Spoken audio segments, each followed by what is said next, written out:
नमस्कार, आदाब। आपका मेरी अपनी महफिल में एक बार फिर स्वागत है, इस्तकबाल है। आजकल मैं आपको सुना रहा हूँ मोहतरमा कुर्रतुल ऐन हैदर साहिबा का नावल आखिर शब के हम सफ़र।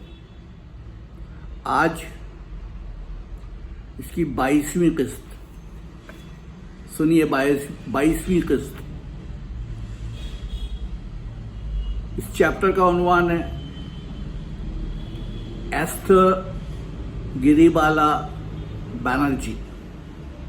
एस्थर गिरिबाला बनर्जी, ढाका, मशरक़ी पाकिस्तान, दिसंबर 1949, 1949। मिशन कंपाउंड के एक क्वार्टर के सिटिंग रूम में क्रोशिया के मेज़पोश से ढकी बड़ी मेज़ पर 3 तस्वीरें रखी हैं। कमल, नीरा, एला। नई दिल्ली, रोजी के बच्चे। पादरी बनर्जी आराम कुर्सी पर आंखें बंद किए लेटे हैं। डाकिया सामने से गुजर जाता है। वो उसके कदमों की आहट पहचानते हैं। रोजी का खत आया? नहीं। एस्थर गिरिबाला स्टोव पर भात उबालते हुए जवाब देती है, इतने बरसों से वो आई भी नहीं, कब आएगी? हर साल इंतजार करता हूं कि शायद इस क्रिसमस पर आ जाए। पॉल, उसके लिए यहां आना इतना आसान नहीं है। वीजा बड़ी मुश्किल से मिलता है। जब पार्टीशन नहीं हुआ था तब कौन सा आती थी? उसे अब भी हमसे शर्म आती है। वो हमसे हमेशा से चिढ़ती थी। वो बड़े आदमी की बीवी है, हम देसी क्रिश्चियन गरीब लोग। मगर हमारे बाद उसे शायद हमारी कदर आए कि हम उसके माँ बाप थे। चर्च से रिटायर होने के बाद उनको 2 कमरों का क्वार्टर मिल गया है। सूरत से गुजर हो जाती है। गिरीवाला अचार चटनी बनाकर बेचती हैं। दोनों का बारी बारी मोतियाबिंद का ऑपरेशन हो चुका है। पादरी साहब का ऑपरेशन ठीक से नहीं हुआ। उनकी बसारत यानी विजन ज़ायल हो चुकी है। यसू वो जो आसमानों से गुजर गया। यसू शाम को गिरिबाला पादरी साहब का हाथ थामकर उनको टहलाने ले जाती हैं। सफ़ेद दाढ़ी, नाबीना, पुरनूर चेहरे वाले पादरी बनर्जी सुनसान सड़क पर आहिस्ता आहिस्ता चलते यसू का एक हवारी मालूम होते हैं। आलेलुया, आलेलुया। कल रात पादरी बनर्जी अपने मनज्जी से जा मिले। आखिरी वक्त में वो अपनी इकलौती बेटी को ना देख सके। गिरीबाला ने रोजी को मौत की इत्तला का तार भेजा। उसका खत आया, मामा तुम फौरन मेरे पास चली आओ। लेकिन ब्राह्मण नजाद गिरिबाला बनर्जी अपने दामाद के टुकड़ों पर पलने नई दिल्ली नहीं जाएंगी और ना अपने अमीरजादे नवासों की आयागिरी करेंगी। मिशन वाले उनकी मदद कर रहे हैं। मिशन स्कूल में हॉस्टल वार्डन का काम दिलवा दिया है, मगर प्रिंसिपल से उनकी नहीं बनती। एक रोज वो रिक्शे पर बैठकर अर्जुमंद मंजिल पहुंचती हैं। 1905 1905 में एक बाल विधवा ब्राह्मण हिंदू 15 साल बच्ची ससुराल के मजालिम से बचने के लिए किश्ती पर बैठकर फरीदपुर के गांव से भागकर अपने ज़मींदार आका के यहाँ पनाह लेने अर्जुमंद मंजिल ढाका आई थी। एक बूढ़ी ईसाई गरीब बेवा ने अर्जुमंद मंजिल पहुंचकर नवाब कमरुज़्ज़मा के दफ्तर के दरवाजे पर दस्तक दी। 45 साल पहले नौउम्र नवाब कमरुज़्ज़मा अपनी बिनते मलिहा बीबी पर दम दे रहे थे, मगर अपनी रैयत की इस दिलकश हिंदू बाल विधवा के तीरे नज़र के घायल भी हो गए। बूढ़े नवाब कमरुज़्ज़मा ने खुद उठकर दरवाज़ा खोला। एक पोपले मुंह वाली परेशान हाल ज़ईफ़ा उनके सामने खड़ी थी। स्कूल प्रिंसिपल के खिलाफ उसकी शिकायत सुनकर नवाब ने कहा, एस्तर, अर्जुमंद मंजिल तुम्हारा घर है, यहीं रहो। तुमको इस उम्र में हम मेहनत मजदूरी नहीं करने देंगे। नवाब साहब, पॉल बड़े खुददार आदमी थे। मैं किसी भी जगह मुफ्त खोरी करके उनकी रूह को तकलीफ नहीं पहुंचाऊंगी। मेरी सेहत बहुत अच्छी है, मुझे कहीं काम दिलवा दीजिए।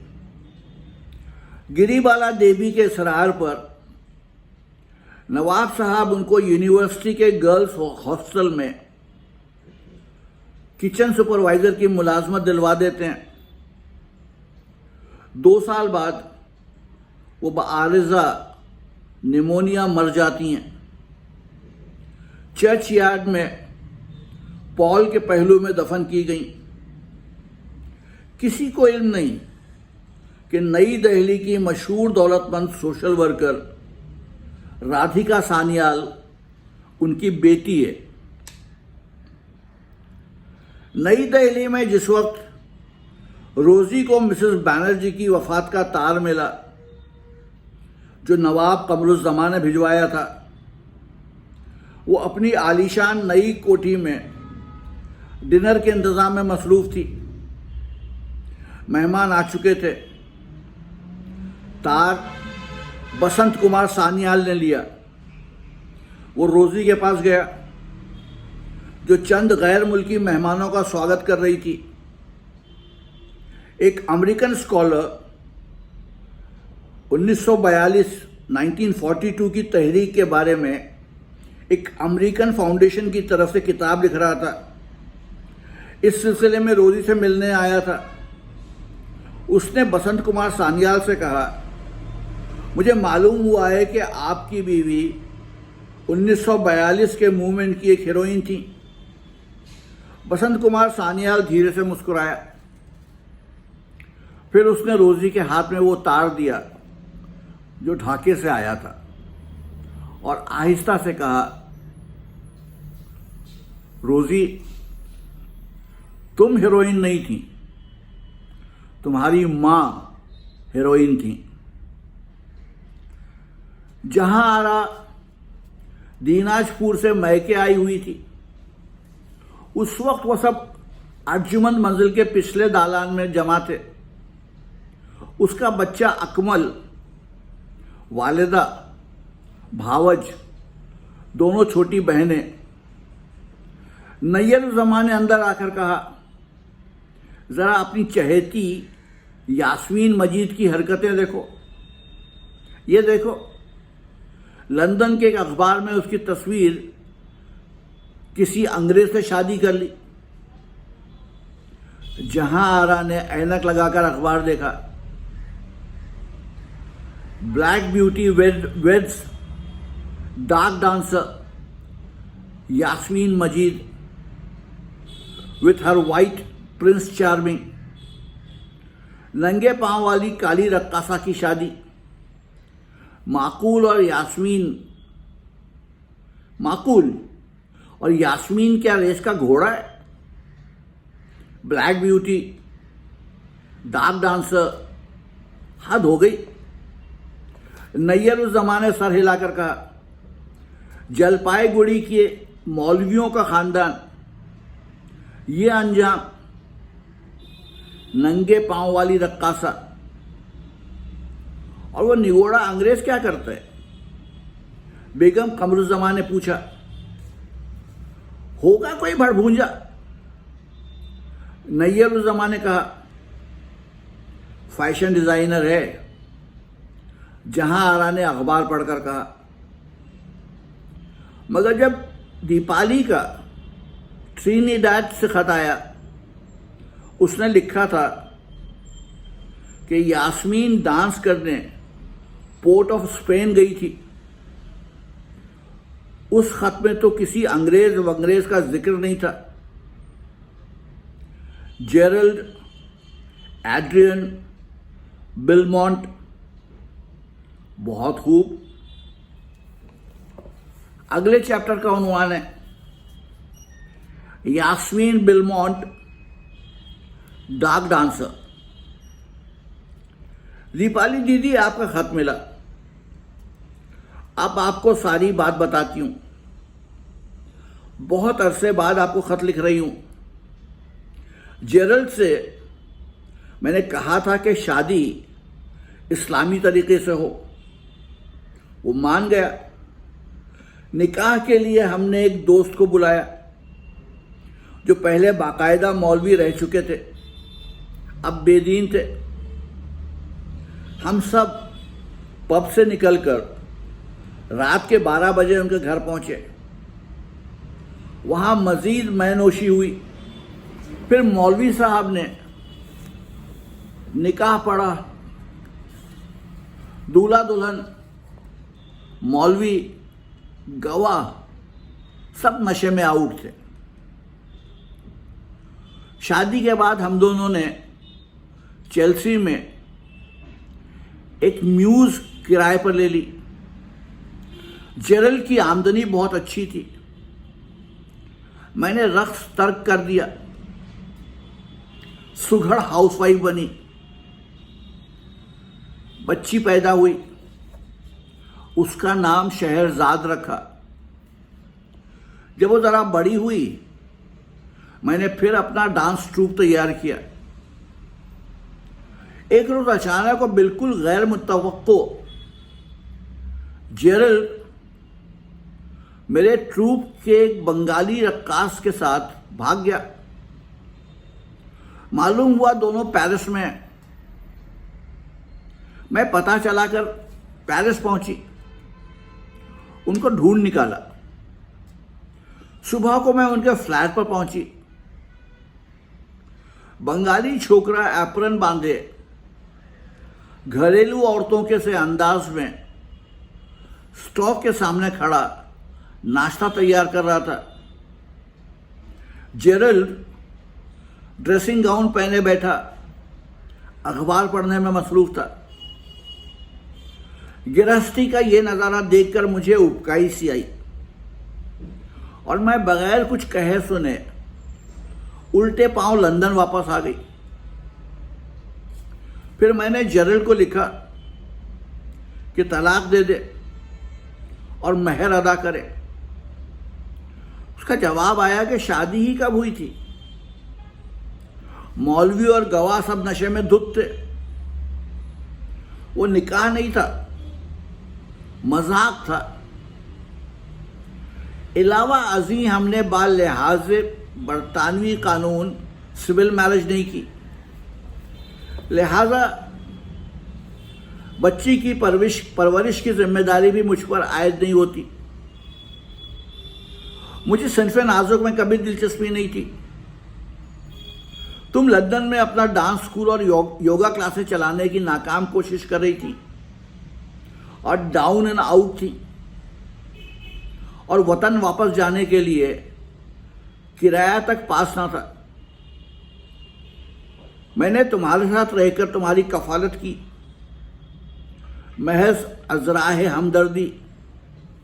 लेकिन मैं उम्मीद करता हूं हम अच्छे दोस्त रहेंगे। जेरल्ड की वालिदा जो एक मुतमव्वल और नहायत कंजूस रिटायर्ड स्टेज एक्ट्रेस हैं, वो शहरजाद को अपने साथ गांव ले गई हैं और इस शर्त पर उसकी जिम्मेदारी लेने को तैयार हैं कि वो उसे रोमन कैथलिक बनाएंगी। मैंने कहा रोमन कैथलिक क्या, होटन, टोट, शंतो, बुद्धिस्ट कुछ भी बना दीजिए, इसे मेरी तरह धक्के तो ना खाने पड़े। मैं अब एक दफ्तर में क्लर्की कर रही हूं। डांस ट्रूप चलाना बहुत मुश्किल था। इंडिया से आने वाले नामवर डांसर्स का कंपटीशन बहुत सख्त है। पिछले महीने उम्मीद की किरण नजर आई। मालूम हुआ कि रेहानुद्दीन अहमद आए हुए हैं। पिछली मर्तबा पोर्ट ऑफ स्पेन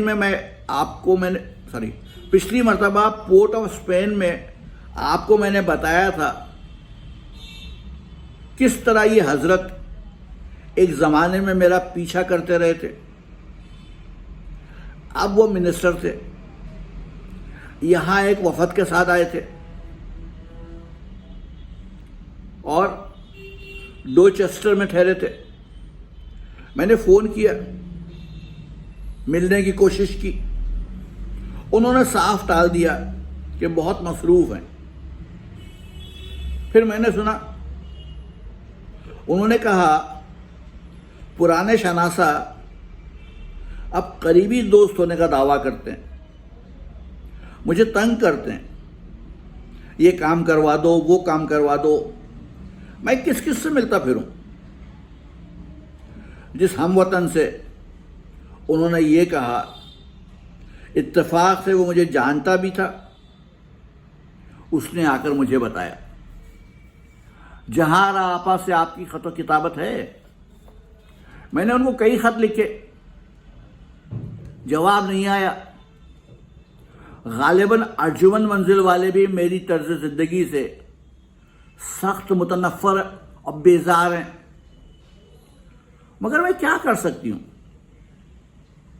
जमीन और आसमान मेरे सामने से भाग गए, मुझे कहीं पनाह न मिली। आपकी यास्मीन बिलमोंट। अगला चैप्टर, इस चैप्टर का उन्वान है पायलट ऑफिसर अकमल मुर्शिदजादा। लाउडस्पीकर पर दोहराया जा रहा था, Mrs Deepali Sen, VIP lounge में आपका इंतजार किया जा रहा है। मिसेस दीपाली सेन, TWA की मुसाफिर, पोर्ट ऑफ स्पेन की मिसेस दीपाली सेन, शशदर और मुस्तरिब वो मुसाफिरों की भीड़ से निकली। पाकिस्तान एयरफोर्स के यूनिफॉर्म में मलबूस एक सांवला नौजवान उसकी तरफ आया। दीपाली आंटी, उसने जरा झिझक कर पूछा। मैं अकमल हूं, अम्मी लाउंज में आपका इंतजार कर रही हैं, आपकी फ्लाइट बहुत लेट थी। वो पायलट ऑफिसर अकमल हुसैन मुर्शिदजादा के साथ वीआईपी लाउंज की तरफ बढ़ी। कमरे के अंदर ढाकई मलमल की सफेद साड़ी में मलबूस एक गमगीन आंखों वाली दुबली पतली औरत, खिचड़ी बाल, खैर मकदम के लिए सोफे से उठी। दीपाली ने ताज्जुब से उसे देखा। ये अम्मी हैं। नौजवान अकबल ने जरा घबरा कर कहा, मैं तुम्हारी शादी में शरीक ना हो सकी थी। देखो, इतनी दूर से तुम्हारे बेटे की शादी में शिरकत के लिए आ गई। दीपाली ने मसनूई बशाशत से कहा, जहां आरा को इस हालत में देखने की जिम्मेदार मैं खुद हूं। मैं रेहान को आसानी से भुला सकी, लेकिन रेहान की वजह से इनकी जिंदगी हमेशा के लिए गारत हो गई। जिंदगी की बर्बादियों का ये कैसा नामतनाही सिलसिला है। उसने उदास आंखों वाली जहां आरा पर फिर नजर डाली। 2 साल कबल वो बेवा हो गई थी। अकमल उसका इकलौता लड़का था। दीपाली ने इतनी शानो शौकत पहले अर्जुवन मंजिल में भी नहीं देखी। उमर रॉय के वुडलैंड्स में भी नहीं। पाकिस्तान का नया ऊपरी तबका वाकई बेहद मुतमव्वल हो चुका था। दुल्हन भी मुल्क के एक ताजिर की लड़की थी। जब अकमल के सहरा बांधा जाने लगा, जहां आरा वहां से हट गई। वो कोने में जाकर अपने मरहूम शौहर को याद करके रो रही थी। दीपाली ने एक बार फिर उसे हैरत से देखा। हिंदुस्तानी, खैर पाकिस्तानी औरत, खिलाफ मर्जी उसे एक ऐसे अय्याश बदहैयत शख्स से ब्याया गया जिसने सारी उम्र उसे जलाया। मगर उसने दूसरों के सामने हमेशा अपने शौहर की हिमायत की और उसकी खिदमत गुजार रही। अब उसे याद करके रो रही थी। चंद साल कबल जहां आरा की छोटी कुंवारी बहनें अंजुम आरा और अख्तर आरा अपने भतीजे मुनव्वरुज़्ज़मा से मिलने लंदन जा रही थी, जो वहां स्कूल में पढ़ता था। तैयारा आज पर गिरकर पाश पाश हो गया। सारे मुसाफिर हलाक हुए। बर्फ में लाशें भी न मिली। उस दहशतनाक जवांमर्गी के सदमे ने उनकी मां बेगम कमरुज़्ज़मा की जान ले ली। नवाब कमरुज़्ज़मा उसके बाद से बहुत कम बोलते थे। उस वक्त यतीम नवासे की शादी के असराने में शामियाने के नीचे तुर्की टोपी ओढ़े अगले वक्तों के लोग नंगे सर रहना खिलाफ तहजीब गर्दानते थे। गवर्नर, वज़रा और आला अफसरों से एक आध बात कर लेने के बाद फिर खामोश हो गए। सोफे पर गुमसुम बैठे रहे। उनकी नज़र दीपाली पर पड़ी, जो एक तरफ खड़ी जहां आरा की पुरानी खादिमा माला से बातें कर रही थी। उन्होंने इशारा करके उसे अपने पास बुला लिया। वो उनके करीब जा बैठी। वो दोनों चुपचाप सामने की चहल पहल का नज़ारा किए। दीपाली की आंख भर आई। उसने चुपके से आंसू पोंछे। नवाब साहब ने देख लिया। आहिस्ता से बोले, रोना नहीं चाहिए बेटी, बुरी बात है, सबर बड़ी चीज है। कुछ देर बाद उसने आहिस्ता से कहा, आपके भांजे रेहानुद्दीन अहमद, मैं अभी उनसे कलकत्ता में मिलकर आ रही हूं। नवाब साहब ने चांदी की मोठ वाली छड़ी को आहिस्ता से कालीन पर खटखटाया और जरा तवक्कुफ के बाद बोले, रेहान अब वहां बड़ा आदमी है। अपनी पुरानी सियासत छोड़कर कांग्रेस में शामिल हो गया। प्रोविंशियल मिनिस्टर रह चुका है। अब क्या कर रहे हैं? उमर रॉय के वालिदैन का इंतकाल हो चुका है। उनके भाई की कोई बहुत बड़ी बिजनेस है। रोनू उसकी एक फर्म के जनरल मैनेजर हो गए हैं। मैं अपने छोटे भाई खुखू के यहाँ ठहरी थी। उसने उनको फ़ोन करके मेरे आने की खबर दी। वो खुद मिलने नहीं आए, अपनी कार भेज दी। मैं, खुखू और उसकी बीवी उमर रॉय के यहाँ अलीपुर रोड गए। कोठी की दूसरी मंजिल पर उमर रॉय खुद रहती हैं। नीचे एक विंग में रेहान और उनकी बीवी और लड़का। चंद रोज हुए लड़का घर छोड़कर भाग गया। उमा देवी के भाई निर्मलेंदु रॉय ने अब तक शादी नहीं की। 24 घंटे शराब में गर्क, बंगाल क्लब में बैठा रहता है। सारा कारोबार रेहान के हाथ में। सुना है चंद माह के लिए मिनिस्टर थे।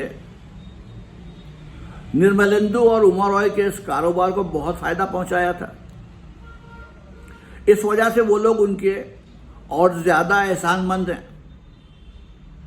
रेहान साहब अपने इकलौते लड़के के मुतालिक बहुत परेशान थे। मुझसे कहने लगे, बागी होकर घर से निकल गया 13 साल की उम्र में, अभी से शायरी करता है। भूखी पीढ़ी का हमदर्द शायर। नवाब तमरुज़्ज़मान ने जो सर आगे बढ़ाए गौर से सुन रहे थे। यकलख्त एक तल्ख कहा बुलंद किया। लोगों ने अचंभे से उन्हें देखा। अंजुम आरा और अख्तर आरा की मौत के बाद वो आज पहली बार हंसे थे। बंगाल के कदीम कवि अभिनंद ने कहा था, तालाब कंवल से भर गए, बहार में मक्खियां आम के बोर पर जमाएं। मुसाफत छोटी हो तब भी हवा जब गाड़ी के रास्ते में रक्त करती है, गरीबुल वतन का दिल दुख से भर जाता है।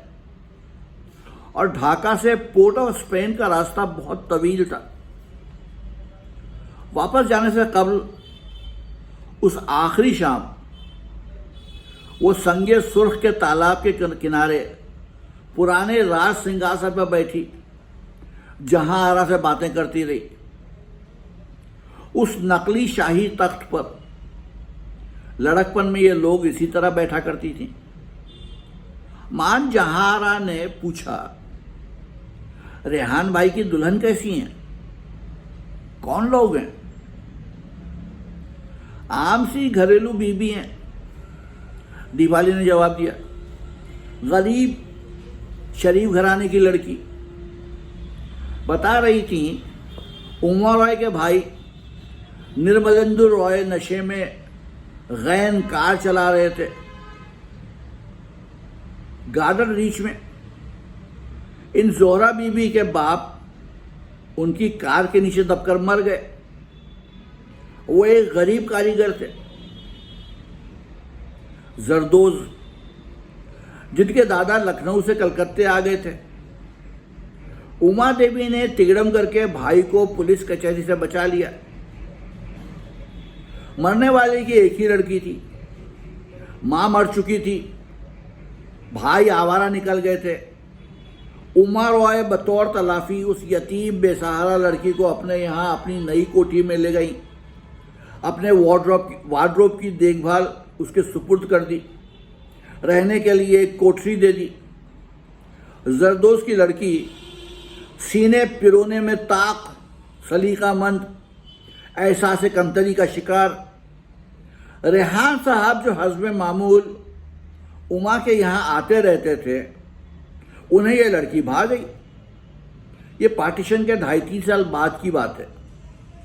रेहान साहब के दिल में जाने क्या नेकी आई। एक दिन उस बेचारी मजलूम लड़की से निकाह पढ़वा लिया।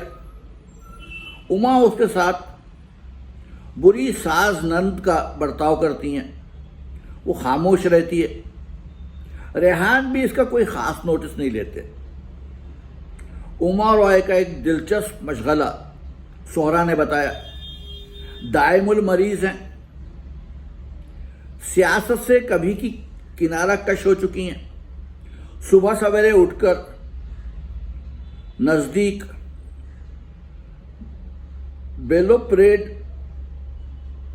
बेलोइडियर पर चली जाती हैं। एक मुलाजिम छिछड़ों और हड्डियों का बर्तन लेके पीछे पीछे चलता है।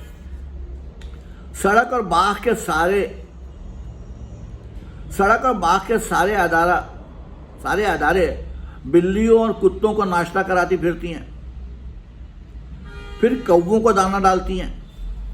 घर वापस आकर रेहान की बीवी से झाएं झाएं करती हैं।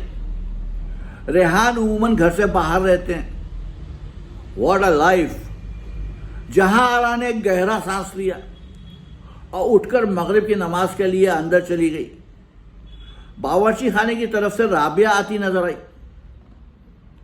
रेहान की छोटी बहन राबिया, जो अकमल की शादी के लिए अपने घर अजीमपुर से चंद रोज के लिए अर्जुमंद मंजिल आई हुई थी, वो राज सिंहासन के पास आकर खड़ी हुई। शफक रंगे आसमान पर नजर डाली और कहा, शफक रंग आसमान पर नजर डाली और कहा, मैं भी नमाज पढ़ाऊं, नासिरा को तुम्हारे पास भेजती हूं। नासिरा नमाज नहीं पढ़ती? दीपाली ने पूछा। नमाज? वो खुदा ही को नहीं मानती। वो अपने मामू पर पड़ी है। अल्लाह की शान है। मौलाना बुरहानुद्दीन अहमद का बेटा और नवासी दोनों खुदा से मुनकिर। राबिया ने जवाब दिया और तेज तेज चलती कोठी की तरफ रवाना हो गई। चंद मिनट बाद उसकी लड़की नासरा नजमुस सहरा अर्जुमंद मंजिल से बाहर आकर राज सिंहासन पर टिक गई। वो एक हिस्सार ज़हीन चेहरे वाली 20 साल लड़की थी और एक जोशीली स्टूडेंट लीडर। लगभग इसी उम्र में मैंने इनकलाबी सियासत में हिस्सा लेना शुरू किया था, दीपाली ने सोचा। पिछले एक हफ्ते में दीपाली की नासिरा से बहुत दोस्ती हो गई थी। नासिरा उसे ईस्ट पाकिस्तान की पेचीदा सियासत के किस्से सुनाती रही। मौलाना भाषानी की अवामी लीग, 12 साल और खुलना के तहत जैसोर की ज़रई तबागाह तहरीक, पुलिस फायरिंग, जबान का एजिटेशन, पुलिस फायरिंग, मुजाहरे, आदमजी जूट मिल का फसाद, अवामी महाज, जेल यात्राएं, बंगाल की सियासत का पुराना नक्शा। उधर मगरबी बंगाल में भी तकरीबन यही सब हो रहा था। मैं तुम्हारे मामू के मुतालिक तुम्हारी जहां आरा खाला को बता रही थी, दीपाली ने कहा। मुझे उनके मुतालिक सब मालूम है, नासिरा ने नागवारी से जवाब दिया। अम्मी अपने भाई को हमेशा से आइडियलाइज करती रही हैं और जहां आरा खाला भी, और शायद आप भी। मगर हम लोग आप लोगों से ज्यादा तेज फहम हैं। हम खरा खोटा पहचान लेते हैं। मामू जान क्या खूब चीज है। मुकम्मल आदर्शवादी, मुजस्सम इंटरनेशनल गुडविल। आज पराग में है, कल काहिरा, परसों न्यूयॉर्क। आज इस पॉलिटिकल पार्टी में है, कल उसमें। जहां मिनिस्टर बनने के मौके ज्यादा नजर आए उधर को लुढ़क गए। मॉस्को और वाशिंगटन दोनों के खैर खा। मुकम्मल गैर जानिबदारी इसे कहते हैं। नासिरा, दीपाली ने रसानियत से कहा, कल के बागी आज के एस्टैब्लिशमेंट में शामिल हो चुके हैं। तुम आज की बागी हो। मुमकिन है तुम कल के एस्टैब्लिशमेंट में शामिल हो जाओ। नासिरा नजमुस सहरा हंसी।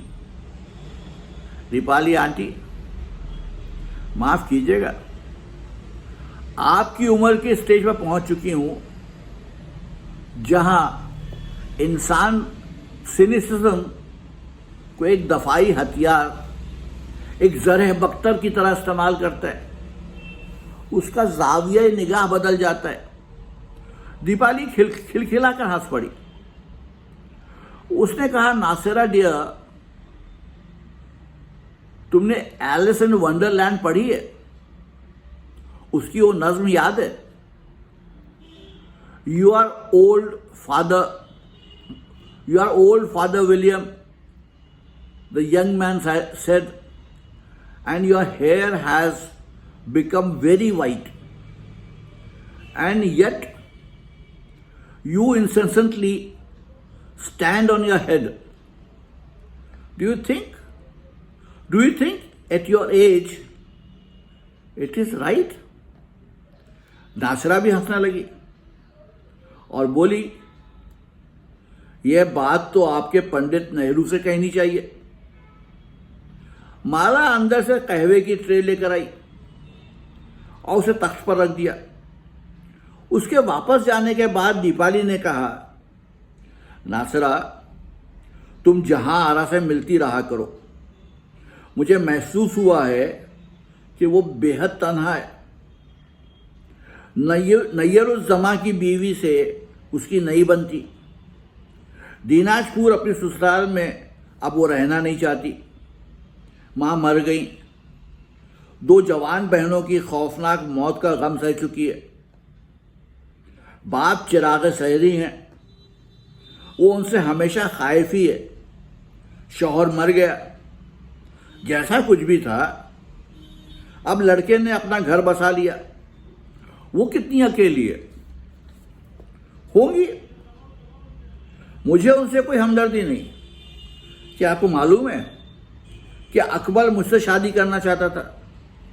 मुझे भी वो बेहद पसंद था, मगर मेरे बाप मामूली आदमी हैं, क्लास 2 ऑफिसर। हम लोग अजीमपुर के एक बहुत मामूली सरकारी फ्लैट में रहते हैं। हमारी कोई समाजी हैसियत नहीं। जहां आरा खाला अपना इकलौते बेटे की ख्वाहिश रद्द करके एक करोड़पति इंडस्ट्रियलिस्ट की लड़की ब्याह लाई। ये तबका नाकाबिल माफ़ी है। जब मैं पैदा हुई थी, जहां आरा खाला ने मेरे सब बड़े चाव चोचले किए थे। मेरा नाम नजमुस शहर उन्होंने ही रखा था। अम्मी को कपड़े बनाकर देती थी, गोया हमारी सरपरस्ती करती थी। हम उनके पुअर रिलेशंस थे। गुस्से में बिफर कर उसने एक कंकर उठाया और उसे जोर से तालाब में फेंका और बात जारी रखी। और ये नवाब कमरुज़्ज़मा, हमारे नाना, ये अब तक इस तिगड़म में रहे हैं कि उनको मरकजी काबीना में ले लिया जाए। नाकाम रहे। सारी जिंदगी उनकी सियासी दावपेच में गुजरी। ओल्ड गार्ड मुस्लिम लीगी। जब यहाँ ज़बान का एजुटेशन हुआ, उन्होंने उर्दू की मुवाफ़क़त में आवाज़ उठाई। जुलूस नारे लगाता यहाँ अर्जुमन मंजिल के फाटक पर आया। उर्दू भाषा चोलबे ना, उर्दू भाषा चोलबे ना। ये अपनी छड़ी हाथ में लिए तुर्की टोपी ओढ़े बरामदे में जाकर चिल्लाए, ज़रूर चोलबे, ज़रूर चोलबे। जुलूस इतना मुश्तल हुआ कि पथराव कर देता। बच गए। अब ये एक पॉलिटिकल बैक नंबर है और फ्रस्ट्रेटेड। लेकिन याद रखिए, उसने सिंहासन पर से उठकर खतीबाना अंदाज में कहा, यह ना समझिए कि चूंकि हम लोग उर्दू इंपीरियलिज्म के खिलाफ हैं या मगरबी पाकिस्तान जो हमारा इस्तेहसाल कर रहा है उससे मुतनफ़्फ़िर है, तो इस वजह से हम इंडिया से जा मिलेंगे। हरगिज़ नहीं। जहां इंडिया से मुकाबले का सवाल पैदा हुआ, हम पाकिस्तान की हिफाजत और सालमियत के लिए कट मरेंगे। हम पक्के पाकिस्तानी हैं। अच्छा दीपाली आंटी, अब मैं चलूं? कल आपको एयरपोर्ट पहुंचाने आ जाऊंगी। वो उठ खड़ी हुई। इस वक्त कहाँ जा रही हो? घर अजीमपुरा। तुम शादी के लिए यहाँ अर्जुमन मंजिल में नहीं ठहरी हो? हरगिज़ नहीं। अम्मी आ गई हैं, वही इन लोगों की मोहब्बत में घुली जा रही हैं। मैं रोज़ाना आपसे मिलने यहाँ आ जाती थी। अच्छा, खुदा हाफिज। दीपाली उसे देखती की देखती रह गई। वो रविश पर से गुजर कर बस सूरत फाटक की तरफ चली गई। दीपाली ने रात की तारीकी में डूबी काई आलूद अर्जुमन मंजिल पर नजर डाली। अंदर कमरों में तेज रोशनी हो रही थी, चहल पहल, गहमा गहमी। मेहमानों से घर भरा हुआ था। 2 दिन बाद अकमल अपनी दुल्हन के साथ मगरबी पाकिस्तान वापस जाने वाला था। वो पेशावर एयरफोर्स स्टेशन पर तैनात था। अपनी कजिन नासिरा की तरह वो भी बड़ा शदीद कौम परस्त पाकिस्तानी था। पाकिस्तान की दफाई सर्विसेज का एक फरशनाज, जोशीला, मुहिब्बे वतन, हवाबाज। तो ये थी आज की किस्त। कल फिर आऊंगा, आपको अगली किस्त सुनाऊंगा। तब तक के लिए इजाजत दीजिए। आदाब।